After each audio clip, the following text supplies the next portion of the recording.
साथियों, स्वागत है आप सभी का एक बार फिर से मेरे चैनल पर। जैसा कि हम सीएसआईआर के पीवाईक्यूज़ को डिस्कस कर रहे हैं, उसी के क्रम में कुछ और क्वेश्चंस को यहाँ पे डिस्कस कर लेते हैं और किस तरीके से हम ऑप्शन एलिमिनेशन या मैचिंग के क्वेश्चंस को हम अच्छे से कर सकते हैं, उस पे हमारी चर्चा जारी है। उसी के क्रम में आपका एक क्वेश्चन है, जो कि आपका क्वेश्चन आईडी 248 है और यहाँ पे क्वेश्चंस आपसे पूछे गए हैं कि आपका प्लांट है, जो कि बहुत सारे टर्पेनॉइड्स की सिंथेसिस करते हैं, जिसमें आपके 4 बेसिक स्टेप्स होते हैं बायोसिंथेसिस जब आप इसकी पढ़ते हैं।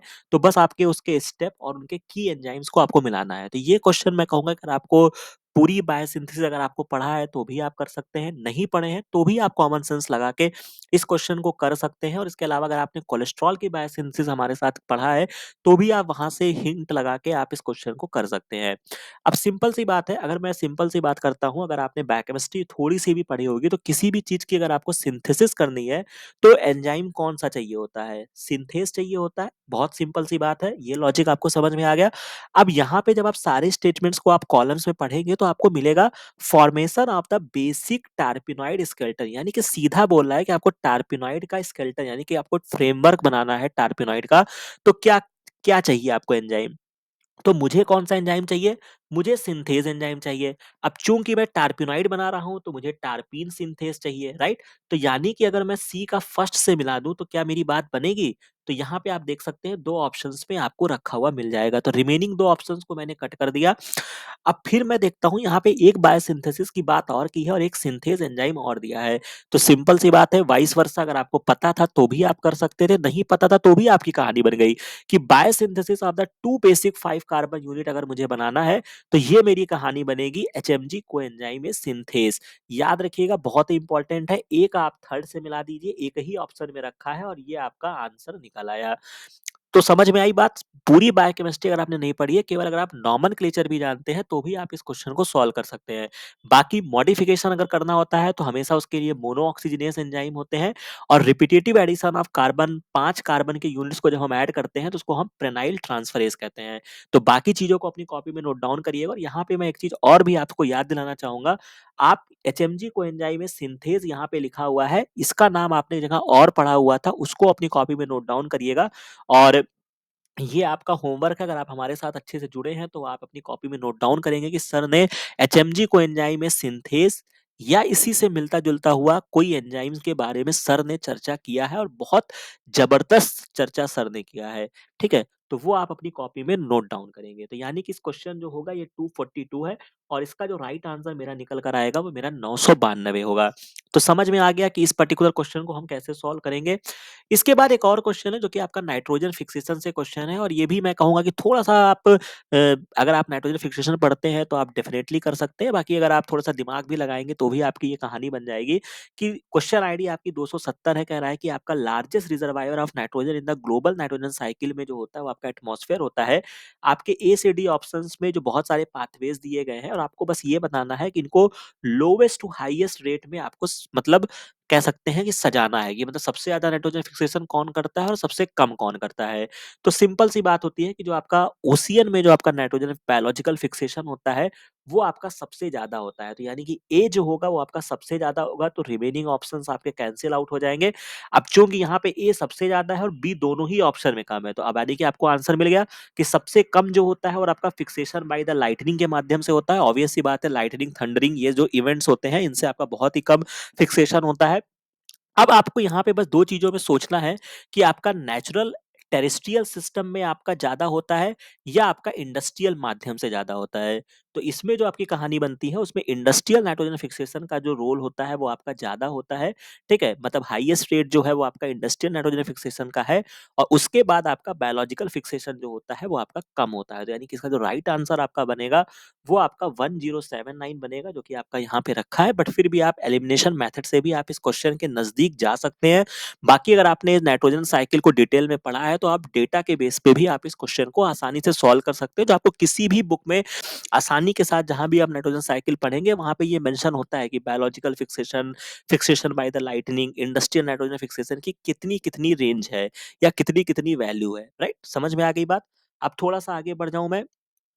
अब इसी तरीके का एक और क्वेश्चन है, जिसमें आपको केवल और केवल अपना दिमाग का प्रयोग करना है। आप इसके बारे में जानते हैं, नहीं जानते हैं, तो भी आप इस क्वेश्चन के करीब पहुँच सकते हैं और इवन मैं कहूँगा कि आप इस क्वेश्चन को सॉल्व कर सकते हैं। सिंपल सा पूछा है कि आपके ग्लाइकोफाइट्स जो होते हैं वो आपके साल्ट सेंसिटिव प्लांट है और हेलोफाइट जो है वो आपके साल्ट को टॉलरेंट करते हैं। अब आपको फॉलोइंग स्टेटमेंट आपको दिए गए हैं और आपको डिफरेंस बताना है ग्लाइकोफाइट और हेलोफाइट्स के कॉम्बिनेशंस को। तो सिंपल सी बात है भाई, अगर आप इस सारे स्टेटमेंट को पढ़ते हो तो हेलोफाइट जो है वो आपके साल्ट टॉलरेंट है, यानी कि साल्ट को टॉलरेट करने की क्षमता रखते हैं। ग्लाइकोफाइट का मतलब है कि ये आपके साल्ट सेंसिटिव है, यानी कि जब ये अगर साल्ट उनके मतलब कह सकते हो कि ग्लाइकोफाइट्स में अगर साल्ट गए तो वो उनके चीजों को इम्बैलेंस कर देता है, यही तो बात हो गई। तो सिंपल सी बात मेरे को बताओ, अगर साल्ट सेंसिटिव है तो क्या ग्लाइकोफाइट इनहेंस करते होंगे अपने अपटेक ऑफ द आयंस? गलत बात भाई, जब ये आयन साल्ट कहां से मिलेगा आपको? आयंस के माध्यम से मिलेंगे भाई, उसी में सोडियम पोटेशियम या कोई और भी चीज का साल्ट आपकी बॉडी में आ सकता है। तो क्या ग्लाइकोफाइट्स की बॉडी में ऐसी चीजें होंगी प्लांट में कि वो आयंस को अपटेक करेंगे? नहीं अपटेक करेंगे भाई। तो glycophyte enhance the uptake of ion, ये आपका गलत स्टेटमेंट है। समझ रहे हो मेरी बात को? तो यानी कि ए ऑप्शन जहां रखा है उसको पहले काट दो। अब यहाँ पे मेरे को बी सी और बी सी डी बचा, यानी कि आपको इतना पता है कि बी और सी सही है। अब केवल और केवल आपको ये डिसीजन लेना है कि क्या आपका डी सही है या नहीं सही है। बाकी मैं बी सी भी बता देता हूं। तो ग्लाइकोफाइट जो होते हैं वो एक्टिवली पंप करते हैं ion back into the soil. तो बिल्कुल सही बात, अगर ये सेंसिटिव है तो ये अगर इनकी पास अगर कुछ आयंस भी होंगे तो ये क्या करेंगे, वापस से सॉइल में पंप कर देंगे। बहुत बेसिक बात बता रहा हूँ, कोई इसमें बहुत बड़ा साइंस नहीं लग रहा है। भाई अगर मेरी बॉडी में मैं साल्ट सेंसिटिव हूँ तो मैं क्या करूंगा, जहां से मैंने साल्ट मेरी बॉडी में आया मैं उसको रिफ्लेक्ट कर दूंगा, रिलीज कर दूंगा। तो यानी कि इनके पास पंप होंगे, तो यानी कि ये बात आपका ट्रू हो गया। हेलोफाइट जो कि आपके टॉलरेंट है, टॉलरेंट का मतलब क्या हो गया, रेजिस्टेंट, यानी कि इनके पास रेजिस्टेंट एबिलिटी है। ठीक है, तो यानी कि हेलोफाइट जो है वो आपके रेजिस्टेंट है net ion Uptake in the shoot. बिल्कुल सही बात, शूट जो भी हो कुछ भी हो, बट ओवरऑल हम यहाँ पे इतने तक हम सेटिस्फाइड हैं। बस एक एडिशनल इंफॉर्मेशन आपको यहाँ पे पता होना चाहिए था कि जो हेलोफाइट्स होते हैं उनके पास greater capacity for vacuolar sequestration of the ion. ये क्या करते हैं आपके, चूंकि ये साल्ट टॉलरेंट प्लांट होते हैं तो इनके पास जो अपना सेपरेट इनका वैक्यूल होता है उसमें क्या करते हैं, अपने आयंस को सिक्वेस्टर कर देते हैं या उनको एक संचित कर लेते हैं, इकट्ठा कर लेते हैं।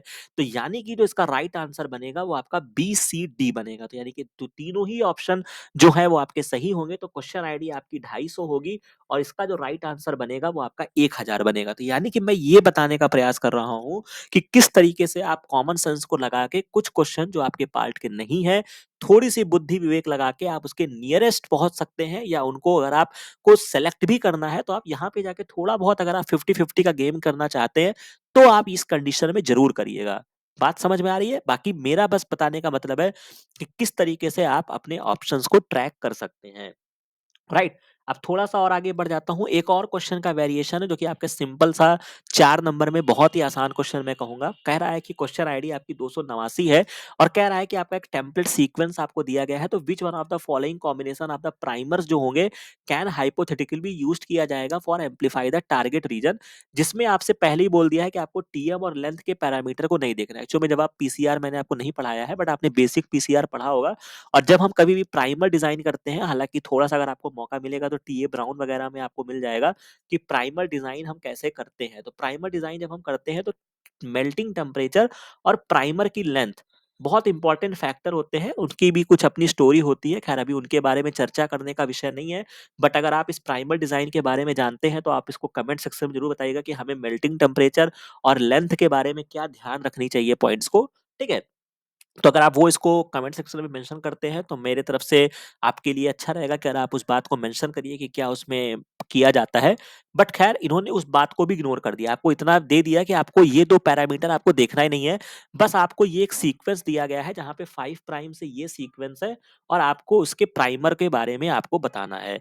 तो सिंपल सी कहानी, अगर मैं सिंपल सा एग्जांपल लेता हूँ, ये आपका डीएनए होता है जो आपका डबल स्टैंडर्ड है। एक आपका 5 to 3 है, एक आपका 3 to 5 है।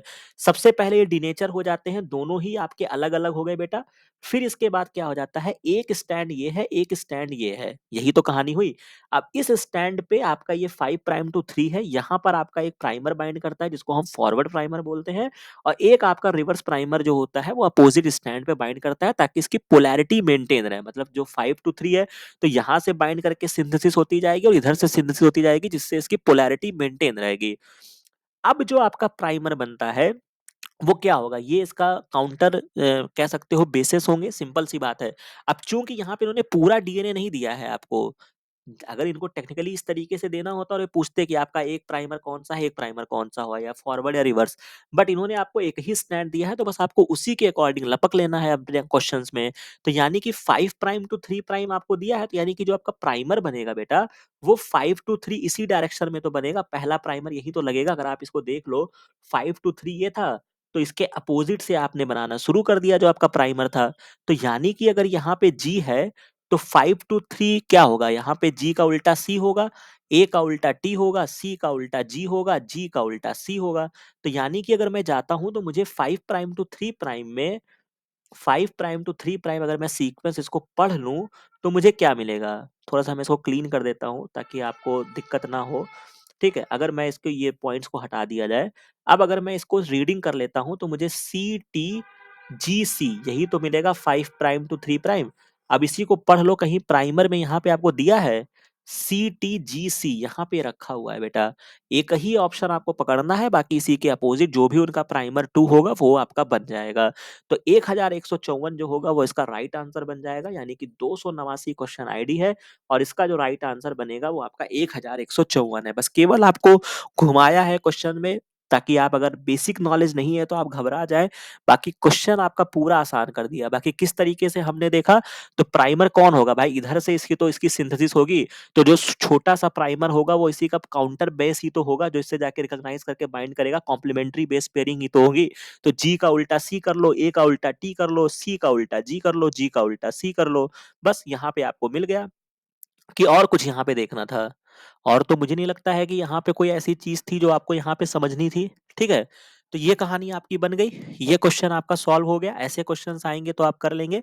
इसी तरीके से एक और क्वेश्चन है जिसमें आप ऑप्शन एलिमिनेशन मेथड से भी और मेरे अगर आप कह सकते हैं कि अगर आपने मेरे से बहुत अच्छे से पढ़ाई किया है और मेरी बातों पे यकीन करते हैं, तो उसके बेसिस पर भी आप इस क्वेश्चन को सॉल्व कर सकते हैं।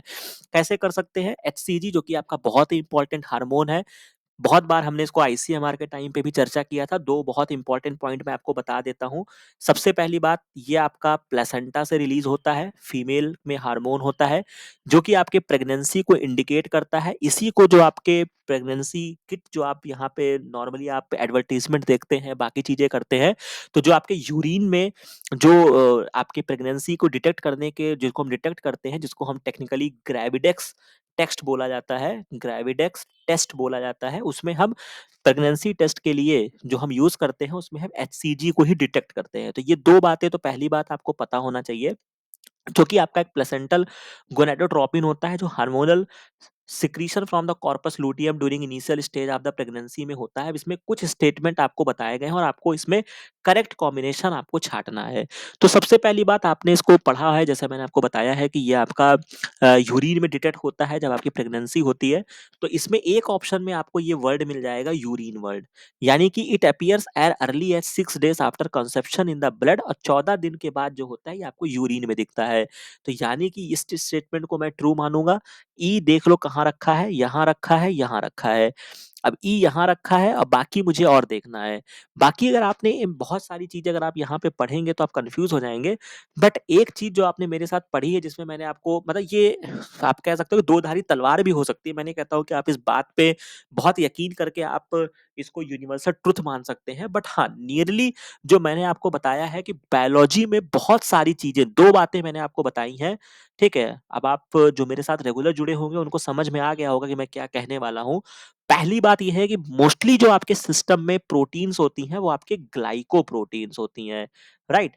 और दूसरी जो मैंने बताई है कि जो आपका बॉन्डिंग होता है वो आपका नॉन कोवैलेंट इंटरेक्शन होता है। कोई भी चीज़ आप उठा के देख लीजिए, सिस्टम हमेशा नॉन कोवेलेंट इंटरेक्शन को फेवर करता है, और जो बायोलॉजी में आपके जितने भी आपके प्रोटीन्स होते हैं वो 95% आपके ग्लाइकोप्रोटीन होते हैं।